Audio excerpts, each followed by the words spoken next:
Good afternoon, everyone. Welcome to our second Read 180 office hours.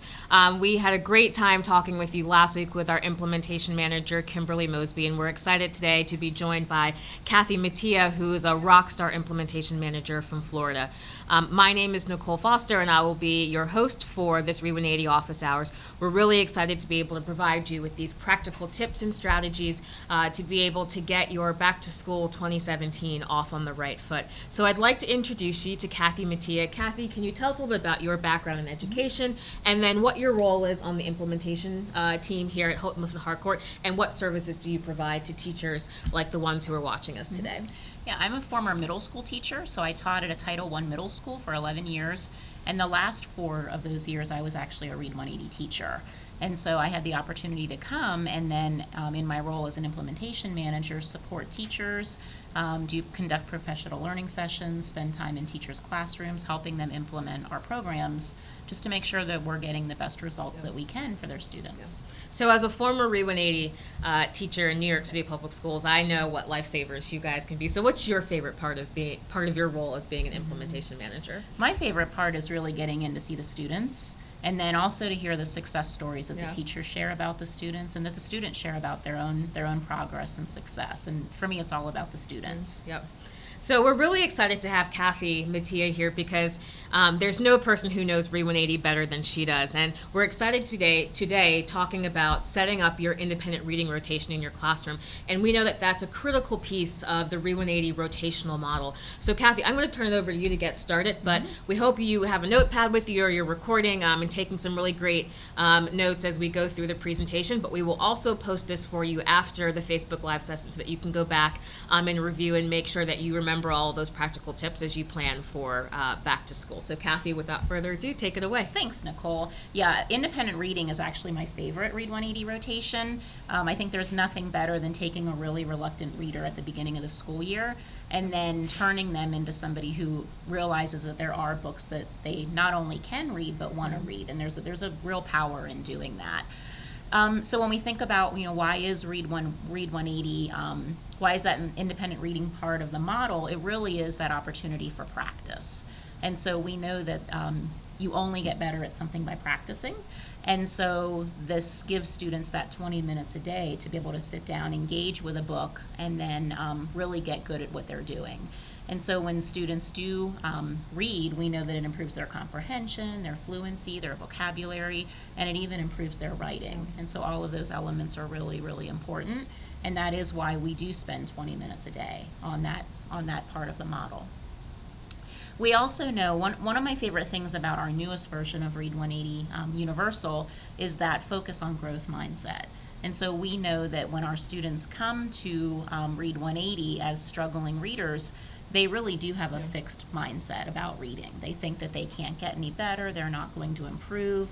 But because of that focus on growth mindset as part of the program, once students realize that through perseverance, through trial and error, that they can get better, then that really supports that independent reading area as well. And then students see the value and the importance that plays in their development as a reader. And when we were building Read 180, I know it was really important for us to make sure that growth mindset was part of every single rotation, in particular independent reading, because I remember when I was a first and second year teacher, independent reading was the hardest station for me to manage. And most of that was because my students would walk in and before they even had a book in their hands, they already sort of shut down, because that's the rotation where the rubber hits the road and they're really demonstrating what they know. And I think having this opportunity to talk about mindset and helping them to reflect on who they are and see how they can get better will also make the management of that rotation a lot easier for teachers as they move forward in implementing the program in their classrooms. And I think that's a big part of it, is that teachers have to understand all of the parts of the model are so interconnected, and that the strength of Read 180 is the sum of its parts. The teacher is always the most important part in that classroom, but all of the parts of the model really work in conjunction with each other. So I want to talk about what I consider the 3 keys to independent reading success today. And I want to start with motivation and spend the most time on that, because if we can't motivate our students to want to read, then it doesn't matter how good our accountability systems are or what the physical arrangement of our room is. It really comes from that motivation piece. And as one of our amazing consultants, Paul Foyt, says, he goes, you got to pick the hill you want to die on. Yep. And it really has to be independent reading, that's the hill you're going to die on. And I used to be frustrated at the beginning of every school year. Once I taught Read 180 a few years, because I'm like, oh, why aren't they reading? Why aren't they reading? But then you have to remember that this is a new group of students, and you have to motivate them and model being a reader. And I think that's the most important thing that a Read 180 teacher can do for their students is be that literacy role model. And unfortunately, a lot of our students haven't had that experience at home. And so as a teacher, I felt like that was my responsibility to show students the wonder of a story and what a good story can do, and how that can really change what you think and what you feel about the world and the people around you. I love that quote you had on the screen just a second ago, and I think that sort of really encapsulates what we're trying to get across with this Facebook Live session. I think we as adults sometimes take for granted that we open a book and we fall in love and we just enjoy that experience. I remember I just finished reading The Handmaid's Tale because it was coming out on Hulu, and to be able to dive in that book and create these images in my head and then be able to experience it in the world in terms of looking at it on Hulu. We want kids to have that experience, and this rotation is so critical to setting that up so that it's not just about reading for getting a grade in the Read 180 classroom, but reading for life. Absolutely. So, how can we motivate our students? And it takes a lot of different tips and tricks and techniques in order to be able to do that. And so I think we always want to have a lot of different things in our toolbox that we can reach in and try. So one of the things that you can start the school year with and then do repeatedly throughout the year is conduct book passes with your students. And you can do this with your Read 180 students, with your System 44 students. Put the students in groups, give them a stack of books, give them a few minutes with each book, and the students can look at the front cover, the back cover, read a few pages, and think, is this a book that I want to read? Because a lot of our students don't even know how to pick out a book. They literally just judge a book by its cover. And we have to help them understand that you've got to, get those first few pages started, give it a try, and then make a decision. And so by doing book passes, students can then create a list of these are books that I want to read, and then they have something to go to as they start the school year. Another really powerful thing are book talks. So teachers can certainly do book talks and talk about a book that they've read, why they like that book, what's so engaging about it. But I think it's even more powerful when students conduct book talks, because there's nothing more powerful than having a peer recommend a book to another peer.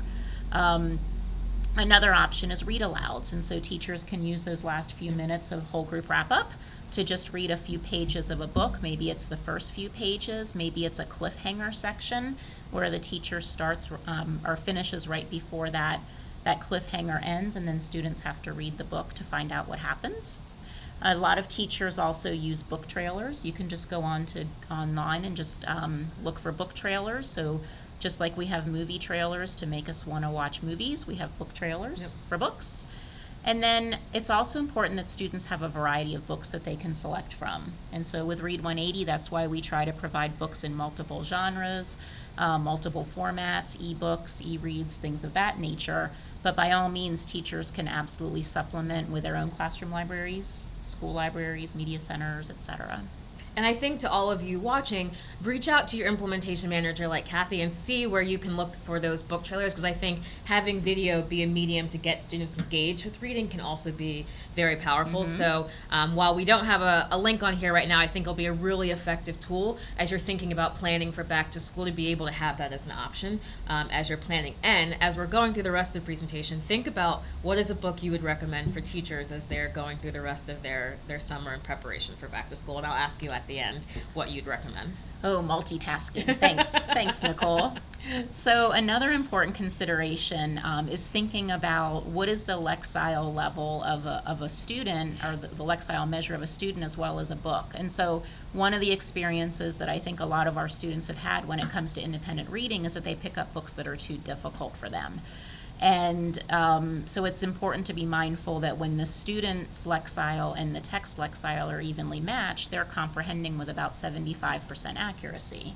So that sweet spot for students for independent reading ranges from about 250 Lexiles below their current score to about 50 Lexiles above.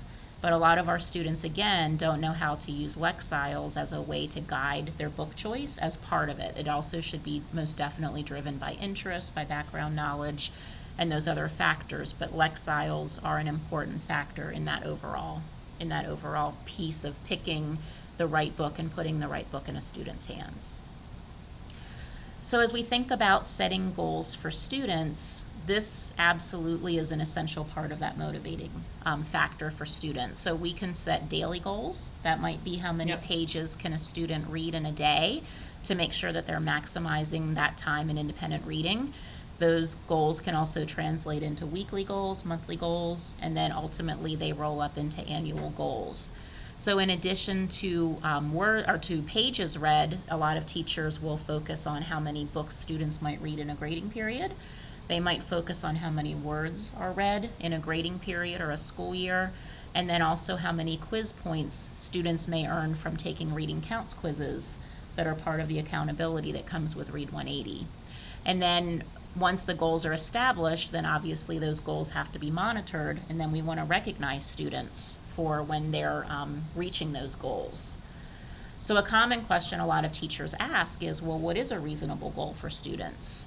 And so this particular page is on from the Assessment and Analytics Guide that's part of Read 180 Universal, and this happens to be on page 71, but you can see that we do have some specific guidance here for our elementary, middle, and high school students around goals in terms of how many books they might read, how many points they might earn, as well as daily page numbers. And I think we can also share that for our Read 180 Next Generation customers too. So we can definitely circle back and let you know what page that is in the Read 180 Next Generation version of the program. Most definitely. So again, it's just, and these are just guidelines. Every teacher knows their students best, and there's typically not a one size fits all. So we also have to think about individualizing goals for students based on where they are and how much motivation they need and how much pushing they need or how much autonomy they may already have as a reader. So as you think about setting up an incentive program, then once you set goals, well, how do I recognize students once they accomplish these goals? And so here's a list of some things that you might consider. I'm just going to point out a couple of things. Try to think about balancing between material and non-material rewards. Because we know, number one, material rewards get expensive very quickly, and a lot of times that unfortunately falls to the teacher. So what are some things that you can do that are not material in nature, but still will motivate students? And ask students, what do you want when you reach this goal? Because the kids are going to have a million ideas that are better than even what we can come up with as adults. And it gives them ownership of that goal as well. Absolutely. And then also just think about having competitions between your classes if you teach multiple Read 180 classes, or if you have more than one Read 180 teacher, just have a competition between the teachers and across the classrooms to give it that added edge for competition. So definitely have to have goals and then have to have those incentives to go with them. And one of the ones I love on the screen right here is being consistent. I know how my implementation of Read 180 got better when I was in the classroom was because those motivational systems became consistent. It became part of my daily routine. So my students knew when to expect that they could be checking on their goals and when they would be rewarded for their goals. And I think for students, being able to manage those expectations and manage to those goalposts is a rewarding factor for them as well as they're going through this process. Absolutely. And consistency. Our Read 180 students thrive on consistency always and knowing what to expect. So I always like to show pictures when I'm going through trainings with teachers to give them some ideas of what this might look like.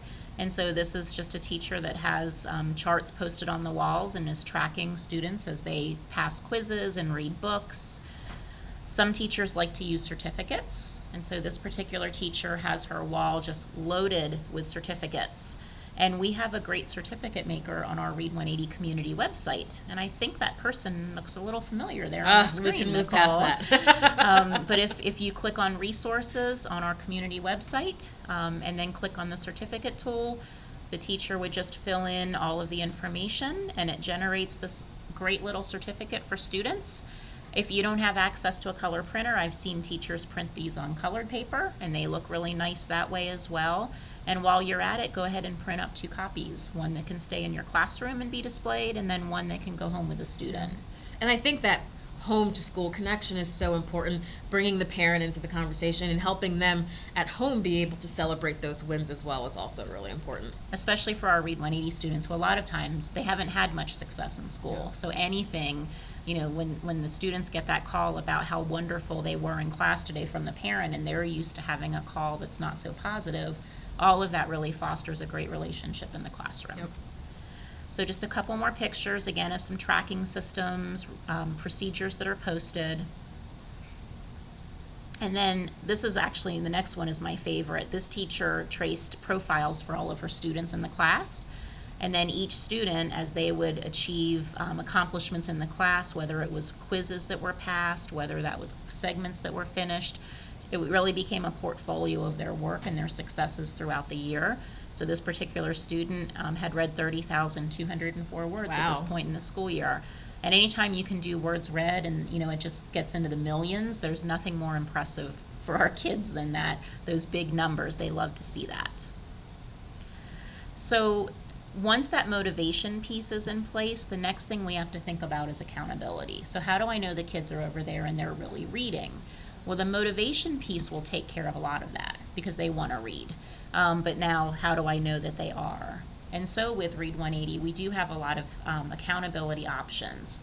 And I want to stress options because if we do all of these things for every book, that might sort of demotivate the students a little bit. So you need enough accountability, but not too much. Because when we finish a great book, we talk about it.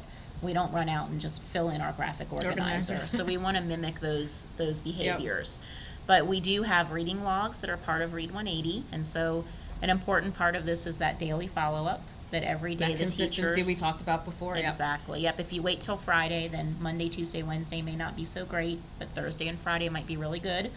And also giving students supports like sentence frames. We also provide quick writes and graphic organizers for each book that are customized to that book.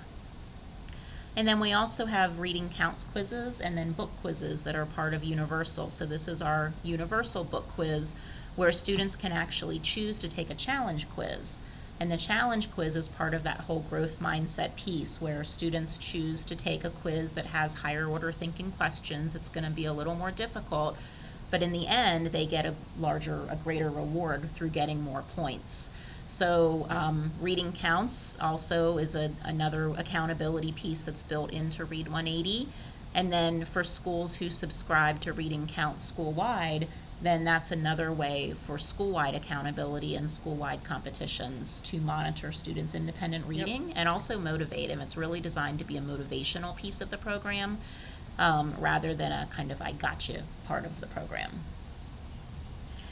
And then there's also final projects that students can do for books.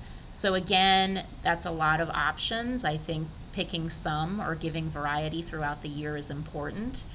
Another part of the accountability is just the monitoring the progress towards the overall goals. And then also, how else might your students want to respond and share what they're reading? So if your kids like to tweet, they can just construct tweets that you can post on a bulletin board rather than live tweeting. Definitely no live tweeting during Definitely not. time. And then I've also seen, especially high school teachers have a lot of success with coffee hour, where the teacher brings in some beverages, maybe some light snacks, and kind of creates that coffee house atmosphere. And then students sit around and talk about their books. So again, mimicking that natural behavior that we do as proficient readers and people who enjoy reading. We want to create that same situation in our classroom. And we talk a lot about within Read 180 the importance of mental models, and we do that through our Anchor Media. But I think what you're talking about in terms of coffee hours is giving them a mental model of how this actually matters and relates to life outside the classroom. So as it's not just about learning these discrete skills and being able to apply something, it's really about fostering that love of learning and the environments that help students do that as well. And I think I've never used a coffee hour, but I wish I was back in the classroom and could give that one a try. Definitely. All right, and then the very last piece that is equally important is the physical arrangement of the classroom. So thinking about how do you want to have students rotate as they go through your Read 180 classroom. One of the best practice suggestions that we give to teachers is to think about having your students rotate from independent reading to small group. And that way the teacher can immediately follow up in small group. Let me check your reading logs. What did you read today? And then in that scenario, it's also important to remember that you want your small group table to be placed far enough away from your independent reader so that they don't listen to your small group lesson, but also placed in a way that you can see what your readers are doing while you're teaching small group.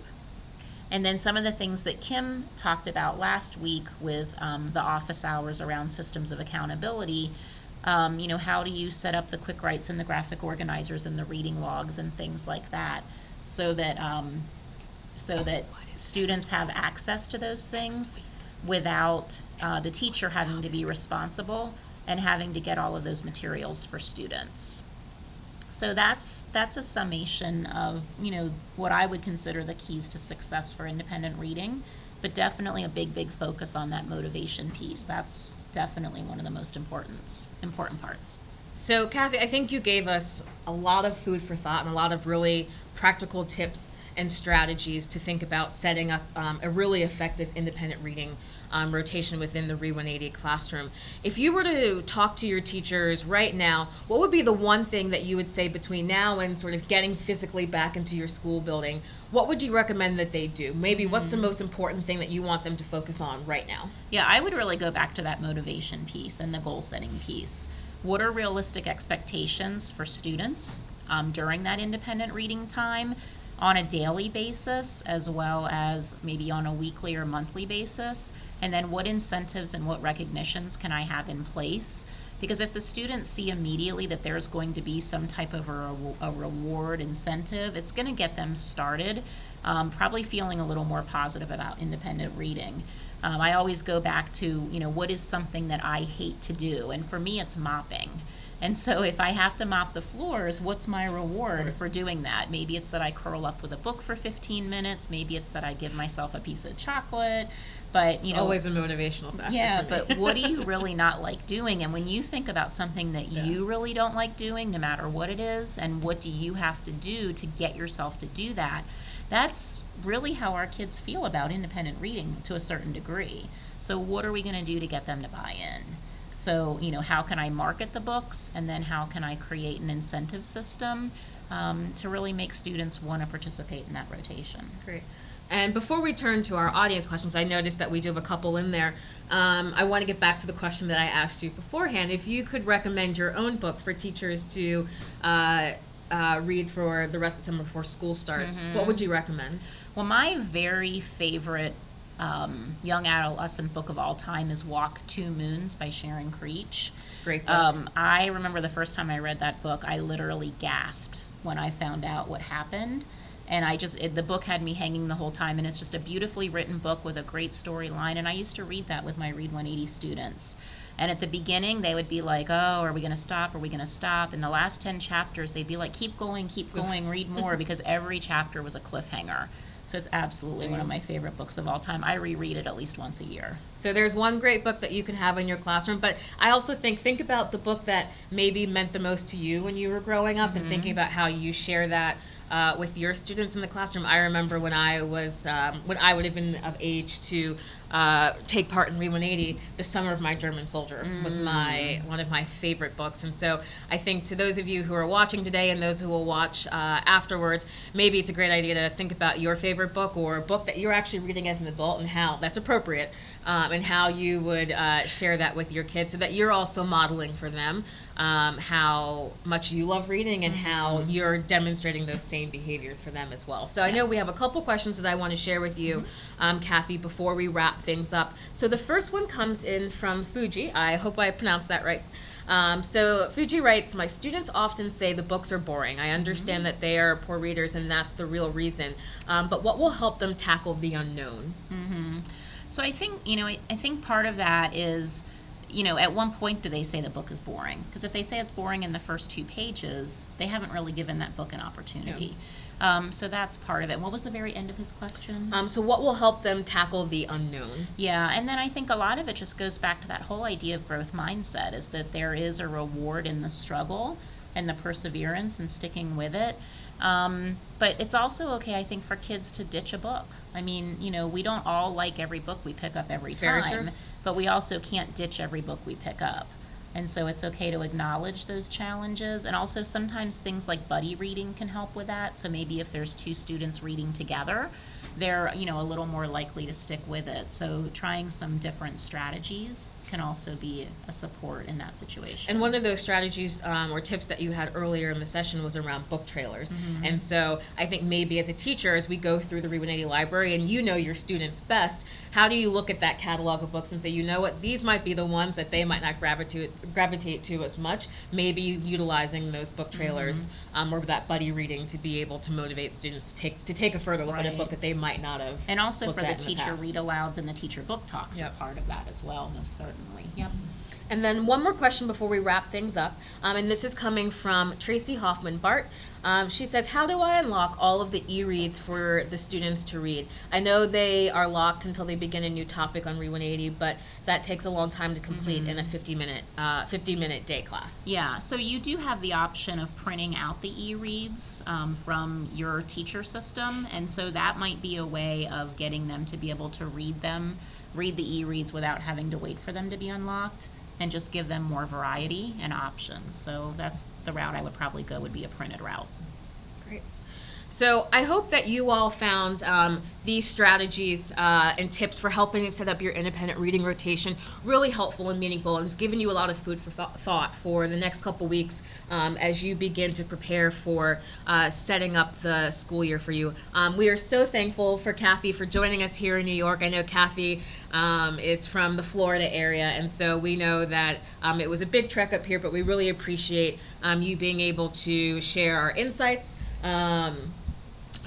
with us and with our teachers, and so we're really excited that you're here with us and that we'll be able to share those strategies. And so just for those of you watching, we are recording this live right now, but we're going to actually have a post of this that you can go onto the Read 180 Facebook page down the road to take a look at some of those great skills and strategies and tips that Cathy shared with us, be able to take notes of them, even probably take some screenshots of those, some of those images that you've shown from some of our exemplar classrooms, and really be able to think about preparing effectively for back to school. So we're excited for you to join us same time next week, next Thursday, for our next edition of Read 180 Office Hours. We're going to be focusing on characteristics of an effective Read 180 teacher. So we hope that you'll be able to join us again. And again, if you weren't able to join us live, we will be posting this so that you can take a look and take in all those really great skills and strategies moving forward. So thank you again so much for joining us, Cathy. And to those of you who joined us live for our second installment of Read 180 Office Hours, thank you so much, and we hope that you took away something really helpful for both you as a teacher, but also to really drive student achievement in your classroom. Thanks so much, and have a great rest of your day.